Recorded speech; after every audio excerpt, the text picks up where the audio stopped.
Hello everyone, welcome to learn with Manasi. आज हम पढ़ने वाले हैं सप्लाई की exceptions and the movement and shift in demand curve. So start करते हैं हम exception of law of supply. Law of supply की एक्सेप्शंस क्या है, बट इससे पहले हमें ये तो पता होना चाहिए लॉ ऑफ सप्लाई क्या है। लॉ ऑफ सप्लाई क्या कहता था कि प्राइस और क्वांटिटी सप्लाई के बीच में डायरेक्ट रिलेशन है। डायरेक्ट रिलेशन मतलब अगर प्राइजेस इंक्रीज होंगे तो हमारी सप्लाई भी इंक्रीज होगी, और अगर प्राइजेस डिक्रीज होंगी तो सप्लाई भी जो है वो डिक्रीज होगी। ऐसा क्यों होता था? क्योंकि हम पढ़ते थे सप्लायर के पॉइंट ऑफ व्यू से।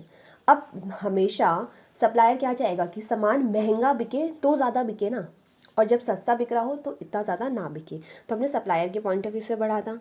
अब लॉ ऑफ सप्लाई के एक्सेप्शंस कौन कौन सी है, इसका मतलब कहाँ लॉ ऑफ सप्लाई नहीं अप्लाई होता है, मतलब कहाँ दोनों के बीच में डायरेक्ट रिलेशन नहीं होगा। तो ऐसी 3 जगह है जहाँ पे सप्लाई के और प्राइस के बीच में डायरेक्ट रिलेशन नहीं है। सबसे पहले आता है एग्रीकल्चर आउटपुट। तो एग्रीकल्चर आउटपुट मतलब एग्रीकल्चर गुड्स के ऊपर इंसान का कंट्रोल नहीं है। It depends on natural climates.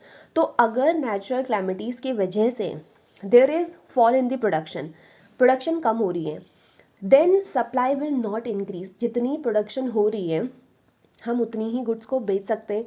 उससे ज़्यादा जब प्रोडक्शन ही नहीं हो रही है एग्रीकल्चर प्रोडक्ट की, तो हम गुड्स को बेचेंगे भी कहाँ से? चाहे प्राइजेस कुछ भी हो, प्राइजेस सस्ते हो महंगे हो, कोई मैटर नहीं करता। जितने हमारे पास गुड्स हैं हम उन्हें ही बेच सकते हैं, उससे ज़्यादा हम प्रोड्यूस ही नहीं कर सकते। क्यों? डिपेंड करता है एग्रीकल्चर आउटपुट पर। तो एग्रीकल्चर आउटपुट क्या हो गया? एक्सेप्शंस, क्योंकि वो हमारे कंट्रोल में नहीं है।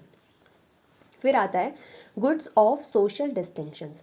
गुड्स ऑफ सोशल डिस्टिंक्शंस हमने जो है यूजुअली हर जगह ही एक्सेप्शन में पढ़ा है।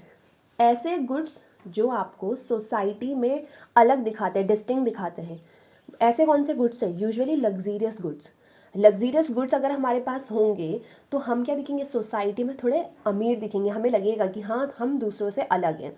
तो ऐसे गुड्स में ना तो हमारा डिमांड अप्लाई होता था और ना ही हमारा सप्लाई अप्लाई होता है। क्यों? Supply will remain limited even if the price tends to rise.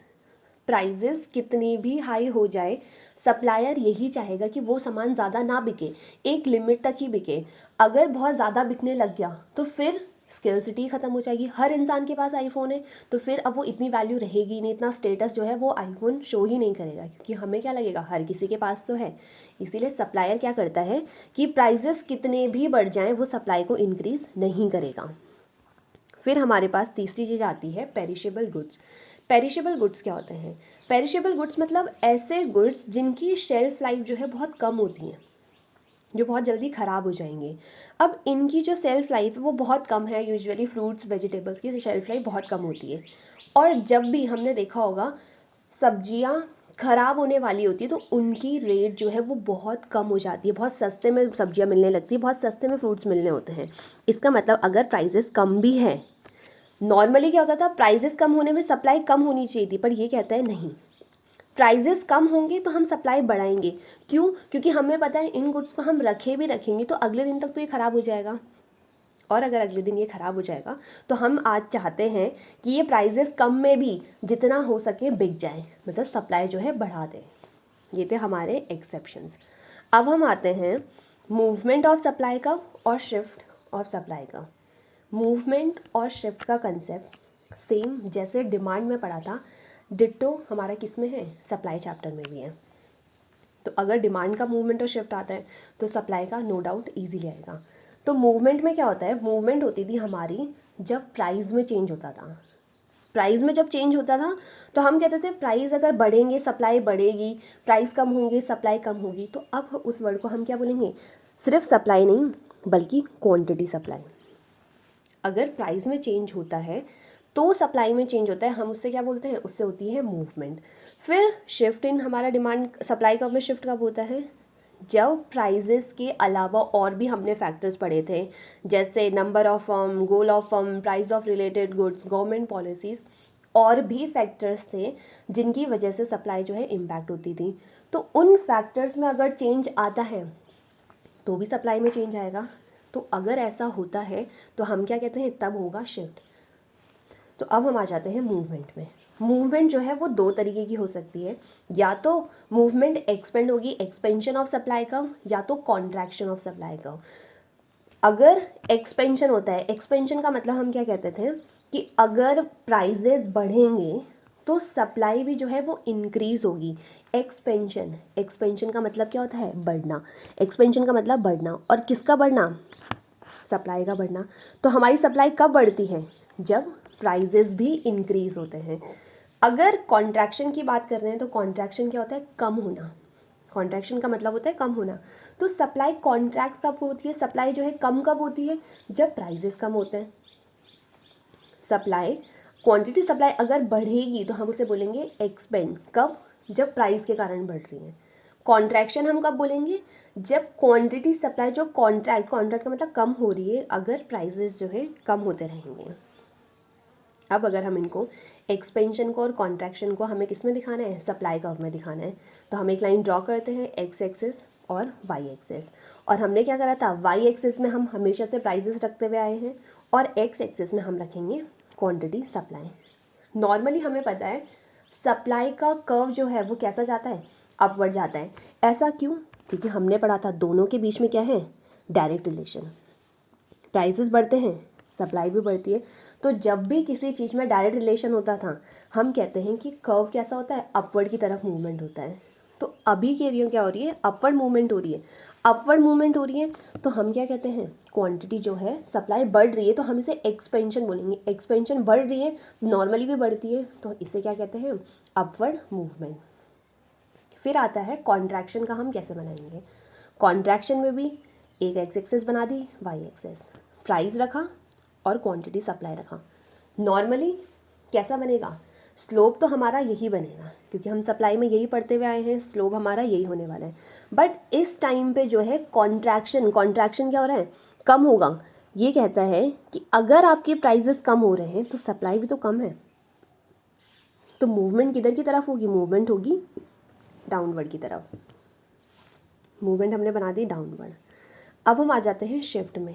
Shift में भी क्या होता है? इंक्रीज और डिक्रीज, इंक्रीज और डिक्रीज। बट यहाँ हमने क्या कहा था? Other factors.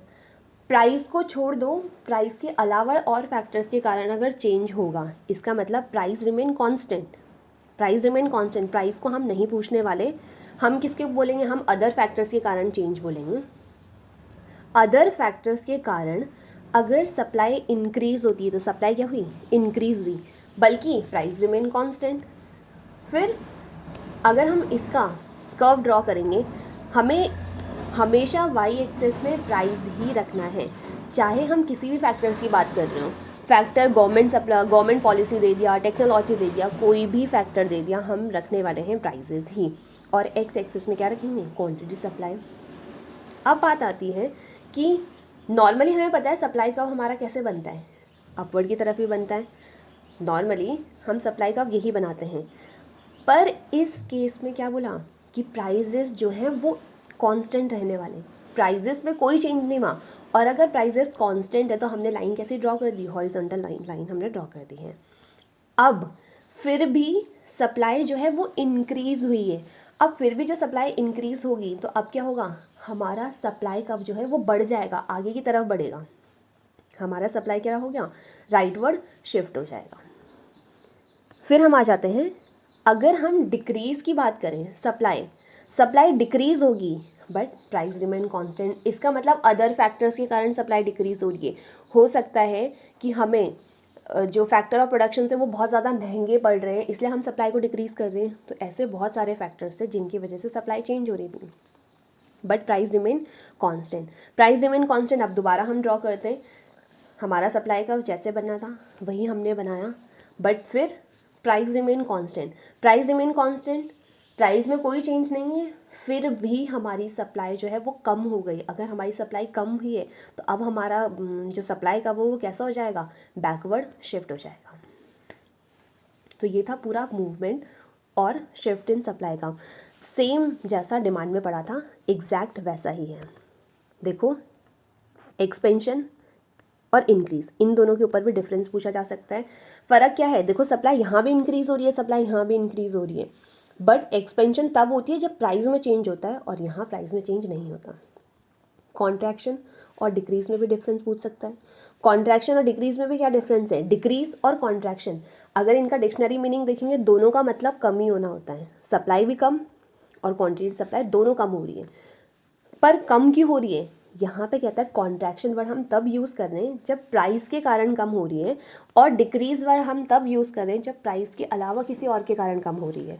तो हमने क्या बनाया था, या तो मूवमेंट होगी तो कर्व हमारा कहीं नहीं जाएगा, कर्व जैसा बनता था वही बनेगा, बस मूवमेंट हमें दिखती नहीं है, ऊपर जा रहा है या नीचे जा रहा है।